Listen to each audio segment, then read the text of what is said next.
नमस्कार, मैं निशी भाटिया और आप देख रहे हैं news 31 Uttarakhand. Uniform civil code यानी समान नागरिक संहिता का ड्राफ्ट तैयार करने के लिए गठित कमेटी जल्द ही राय लेने के लिए पोर्टल शुरू कर सकती है। जी हां, जनसुनवाई शुरू करने से पहले समिति लोगों की राय भी जान लेना चाहती है। तो वहीं सीएम पुष्कर सिंह धामी ने कहा कि तय सीमा में कमेटी अपनी रिपोर्ट सरकार को सौंप देगी। इसी के साथ उम्मीद ये भी जताई जा रही है कि 6 महीने के तय समय में रिपोर्ट सरकार को सौंप दी जा सकती है। इसी के बाद सभी पक्षों से विचार विमर्श किया जाएगा। लेकिन कई ऐसे लोग हैं जिन्हें यूसीसी यानी यूनिफॉर्म सिविल कोड क्या है इसकी जानकारी नहीं है। तो आइए खबर में जानते हैं कि यूसीसी क्या है और इससे लोगों को क्या लाभ हो सकता है और क्या हानि हो सकती है। देखिए रिपोर्ट।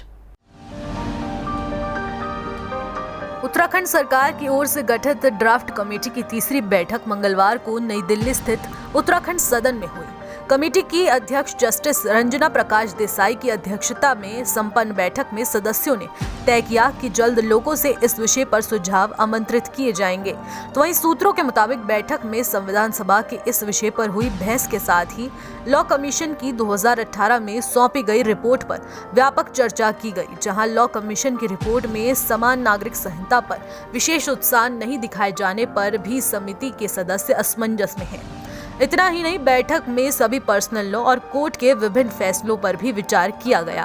वहीं मुख्यमंत्री पुष्कर सिंह धामी ने कहा कि समान नागरिक संहिता का मसौदा तैयार करने को जस्टिस रंजना प्रकाश देसाई की अध्यक्षता में विशेषज्ञ समिति काम कर रही है और उम्मीद जताई जा रही है कि 6 महीने के तय समय में रिपोर्ट सरकार को सौंप दी जाएगी। इसके बाद सभी पक्षों से विचार विमर्श किया जाएगा।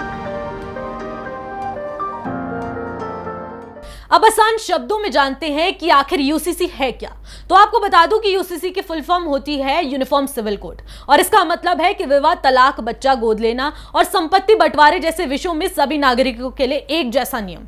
इसका अर्थ है कि भारत में रहने वाले हर नागरिक के लिए एक समान कानून होना, चाहे वो किसी भी धर्म का हो या जाति का क्यों ना हो। आपको बता दूं कि यूसीसी लागू होने के बाद काफी हद तक आपराधिक घटनाओं या फिर संपत्ति से जुड़े विवादों में राहत मिल सकेगी। आपको क्या लगता है कि उत्तराखंड में यूनिफॉर्म सिविल कोड लागू होना चाहिए या नहीं? हमें अपनी राय कमेंट्स में जरूर दीजिएगा और तब तक के लिए देखते रहिए न्यूज 31 उत्तराखंड। नमस्कार।